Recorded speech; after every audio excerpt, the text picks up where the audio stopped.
I am sure that many of you in the audience have attended a great many graduation ceremonies, but if you have not previously attended a ceremony for the granting of an MD degree, you are about to witness something unique. There is no profession which has adhered to the concept of a personal oath for as long, as fastidiously, and with as much tradition as doctors of medicine.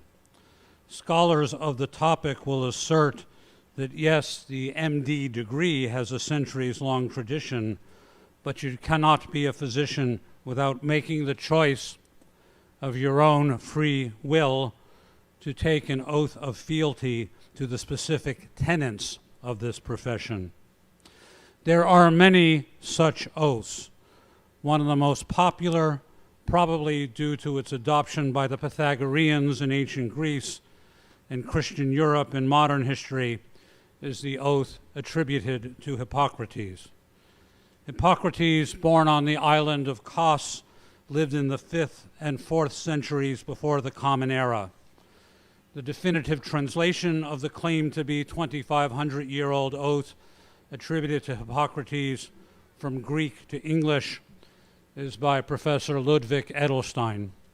We will recite a variant of that oath this afternoon. We are one of the oldest medical schools in the United States. We believe in history, we believe in tradition, and we will now observe the defining tradition which transforms medical students into a doctor of medicine. The candidates for the degree Doctor of Medicine will rise.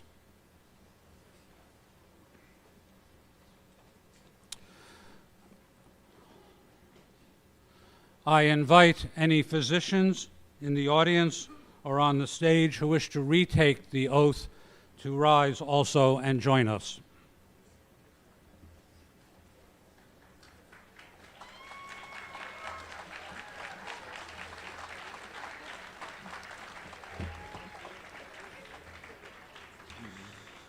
Please repeat each phrase after I do.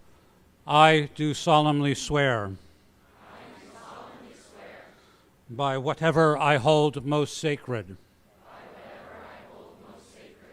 That I will be loyal to the profession of medicine. And just and generous to its members. That I will lead my life and practice my art. In uprightness and honor. That into whatsoever home I shall enter, it shall be for the good of the sick and the well, to the utmost of my power, and that I will hold myself aloof from wrong, and from corruption and from the tempting of others to vice. That I will exercise my art solely for the cure of my patients. And the prevention of disease. And will give no drugs and perform no operation for a criminal purpose.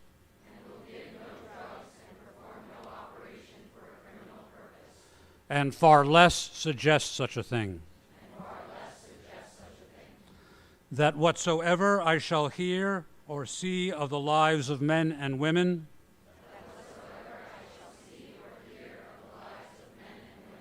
which is not fitting to be spoken,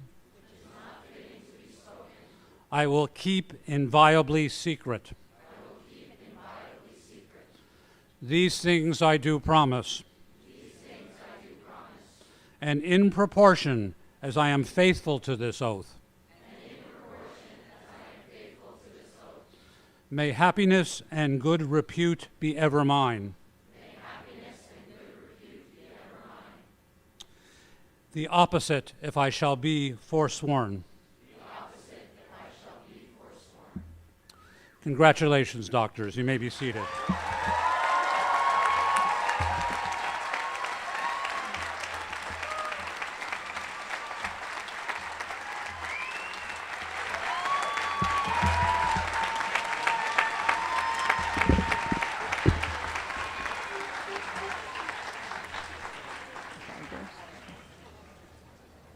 Thank you all.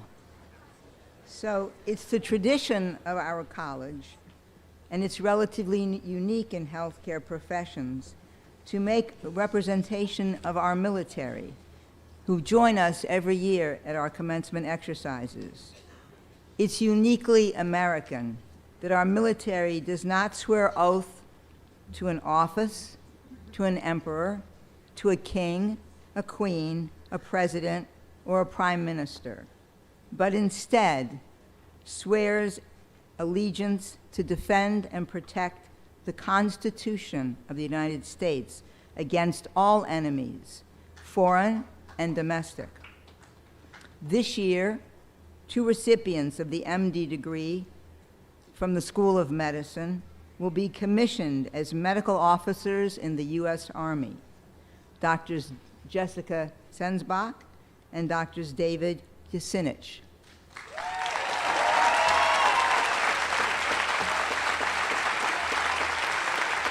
Thank you.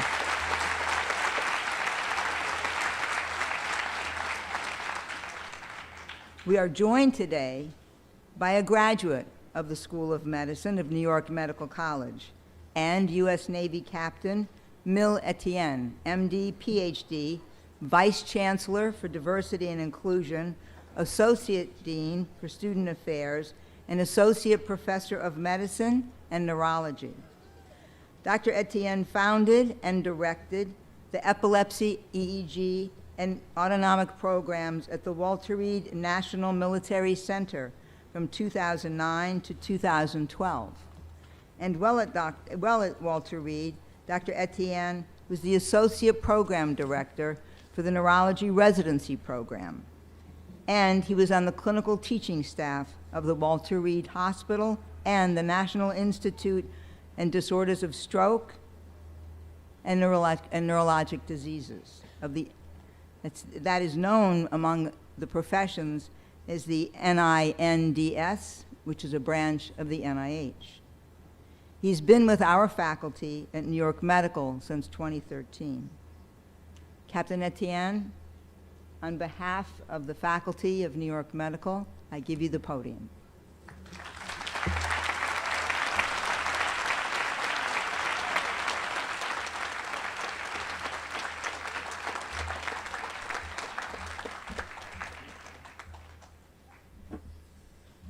Thank you, Dr. Garrett. After graduating from New York Medical College, 2 of our graduates will move on to careers in the armed forces. This year, Drs. Jessica Sensbach and David Yasinich will be moving on to serve in the United States Army.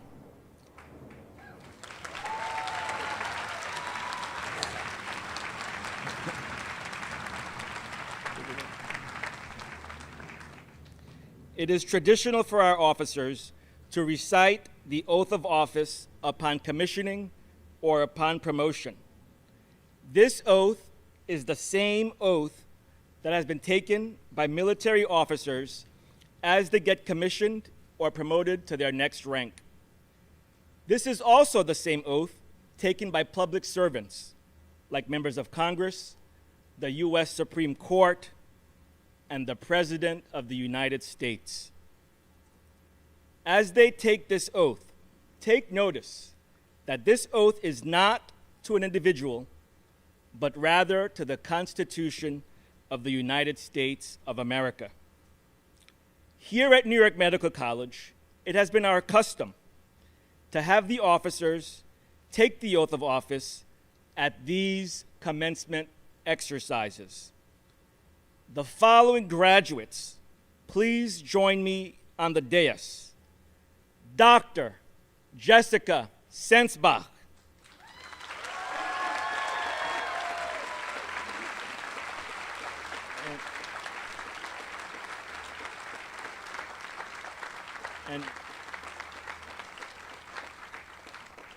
And Dr. David Yasinich.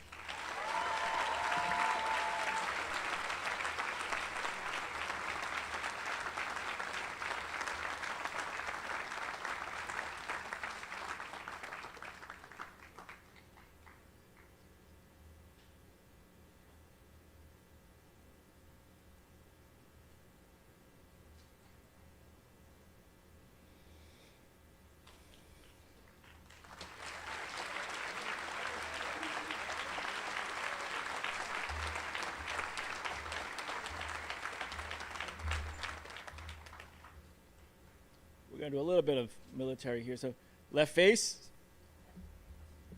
March forward. Halt. Right face. There you go. Everybody wants to take a look at you. All right. Raise your right hand and repeat after me. I, and say it loud, state your name, do solemnly swear that I will support and defend the Constitution of the United States against all enemies, foreign and domestic, that I will bear true faith and allegiance to the same, that I take this obligation freely without any mental reservation or purpose of evasion, and that I will well and faithfully discharge the duties of the office on which I am about to enter. So help me God.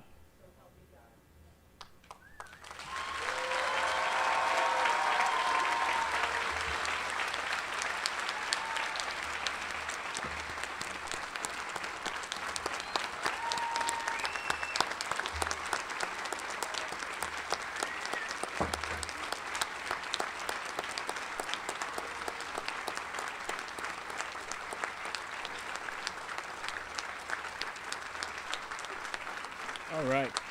Congratulations, officers. One last left face.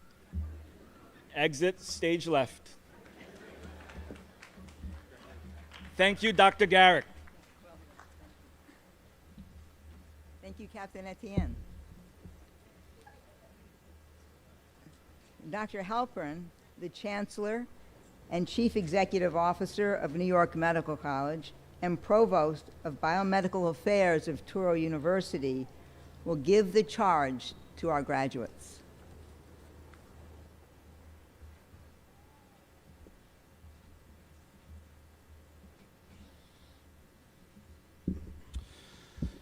I offer the graduates first one more chance to rise, turn, and face your parents and family and friends who brought you to this period and express your thanks.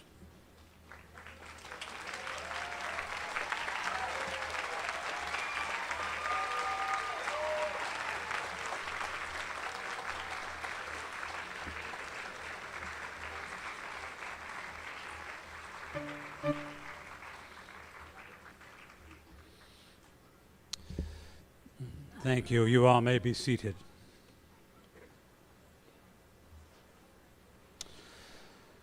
Ladies and gentlemen, I am sure you can appreciate the enormous logistics and planning that went into today's event. On the podium, in the audience, to my right, are people I would invite to stand and be acknowledged for the creation of today's event. The Chair of the Commencement Committee, Vilma Bordenaro.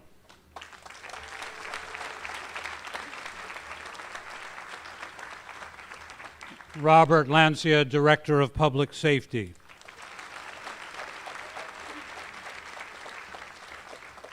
Ronald Matten of the Building and Grounds Office.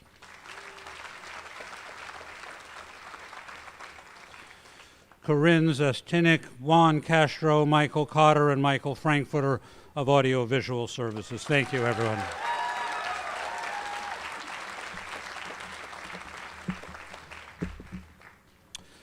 Dr. Jennifer L. Kessler is asked to join me at the podium.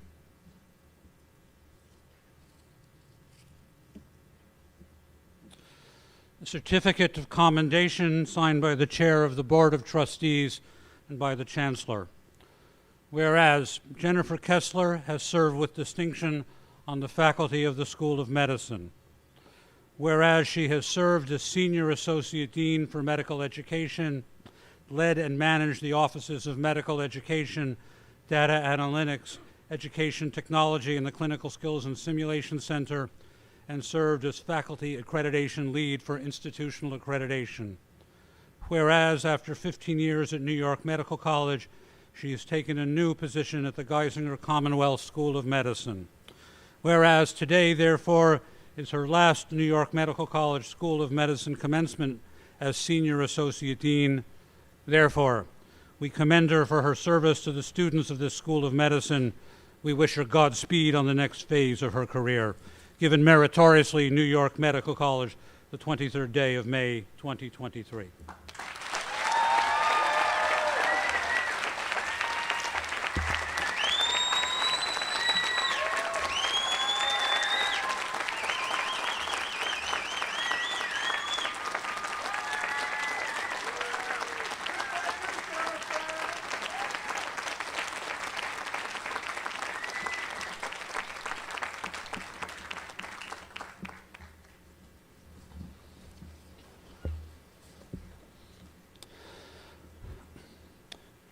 Founded in 1860, New York Medical College is a 163-year-old community of scholars that exists for the generation, conservation, and dissemination of knowledge about the causes, prevention, and treatment of human disease and disability.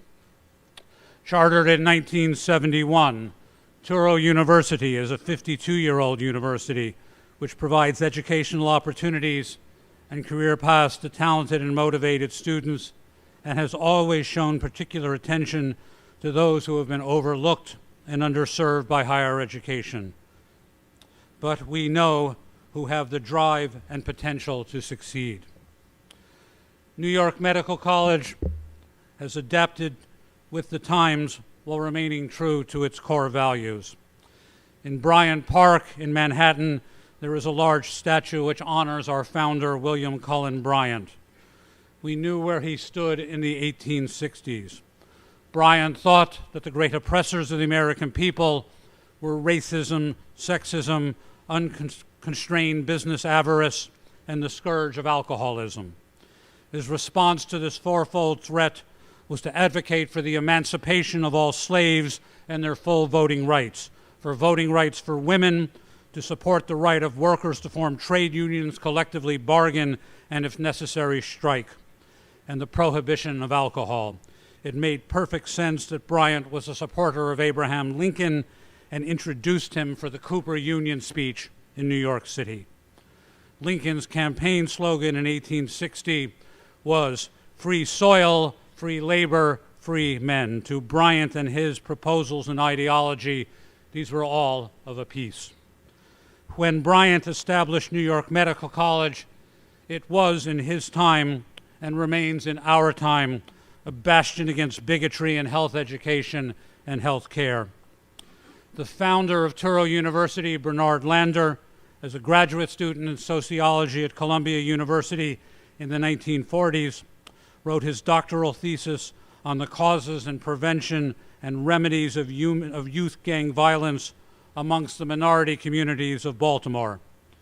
New York City Mayor Fiorello LaGuardia created a committee on unity by Mayor Executive Order in February 1944. Its purpose was, quote, to make New York City a place where people of all races and religions may work and live side by side in harmony and have mutual respect for each other, and where democracy is a living reality. Lander was a staff researcher for that committee. One might well imagine that Bryant and Lander would have much to agree upon.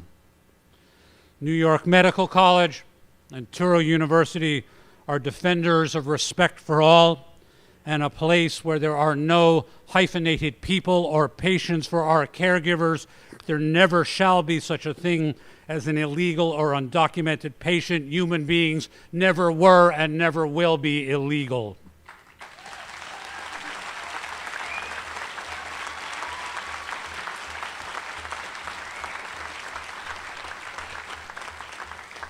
And when human beings are ill, they are our fellow humans in need.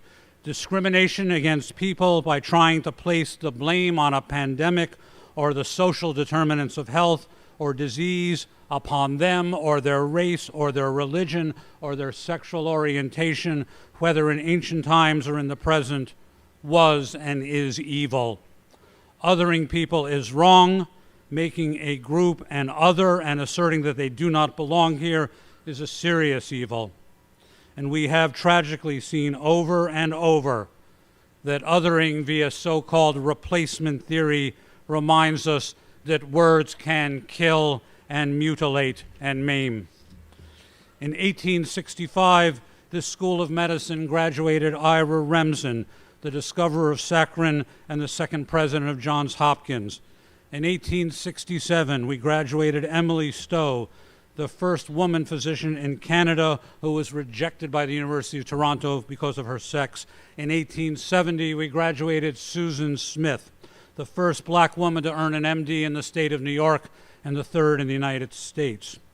In 1921, we appointed Israel Simon Kleiner, dean of this medical school, the first Jewish dean of a historically majority medical school in the United States. In 1926, we appointed the first woman chair of a biomedical science department, Mary B. Stark, the discoverer of metastatic cancer in Drosophila. In 1933, after 2 years of walking the wards of Metropolitan Hospital, we graduated Myra Adele Logan, the first woman to perform open-heart surgery in the world and the second black woman to be elected to the American College of Surgeons. In 1945, we graduated Jane Cook Wright, who also walked the wards of Metropolitan for 2 years, and she became the first black dean of a historically majority school, this one. In 1946, we appointed Lois Lilick, the chair of microbiology, the second woman chair of a biomedical science department in the country. In 1978, Kathleen Morton became this college's president, one of the first women presidents of a historically male majority higher education institution. It is worth remembering these first women of our college's history because the graduates of this School of Medicine have been taught that all adults with capacity have the right to make their own decisions about their own health care in concert with their physicians. And therefore, in light of our history and in light of current events, it seems necessary for me to point out that while some people do not seem to understand the definition of all adults, at New York Medical College, we do, because we know that the words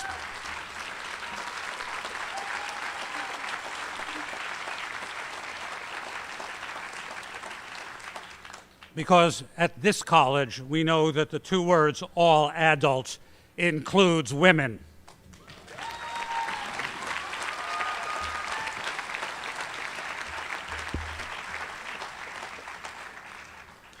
This college began admitting women to medical school in 1862. By 1932, 1933, at the height of the anti-Semitic admissions quotas for medical students in the United States and Canada, the most Jewish medical school in America was New York Medical College. Our college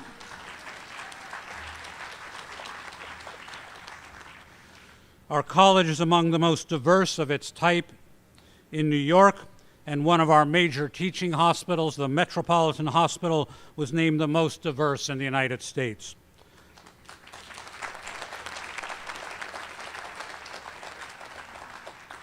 Over the past 60 years on this Valhalla campus, we have grown schools where we grant the degrees Doctor of Medicine, Doctor of Dental Surgery, Doctor of Philosophy, Doctor of Physical Therapy and Public Health, Master of Science in the Biomedical Sciences, Master of Science in Bioethics and Clinical Laboratory Medicine, in Speech Pathology and Public Health, and certificates of competency in multiple disciplines.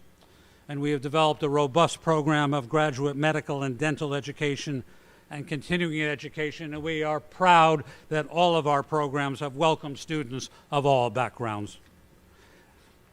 At this institution, we shall defend the proposition that this world is full of our fellow and equal human beings. All are equal members of the human family, and sometimes our fellow humans are in need of prompt expert, and humane care.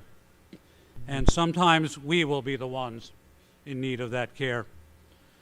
We will treat others as we expect to be treated. We know where our founders stood. We know where we stand. The prophet Jeremiah advised us, "For he shall be as a tree planted by the waters, and that spreadeth out its roots by the river, and shall not see when heat cometh, but its foliage shall be luxuriant, and shall not be anxious in the year of drought, neither shall cease from yielding fruit." If you do not remember that verse, you will remember how the song goes. Just like the tree standing by the waters, we shall not be moved. Dear graduates, this faculty has sought ardently to educate. You have sought ardently to learn. We arrive at this day together in partnership. We are proud of what we have jointly achieved. While you have been with us, we have striven to impart both values and knowledge, because wisdom is at the confluence of knowledge and values. We confidently send you forth well prepared for the challenges posed by your respective disciplines. As you go forward, I charge you to commit yourselves to the highest professional and ethical standards, to render to each person the dignity that is rightfully theirs, to remember that you are stewards of the connected human family, to be compassionate to those in need, and to remember with pride New York Medical College and Touro University, as we shall proudly remember you. My dear young doctors, Godspeed on your journey.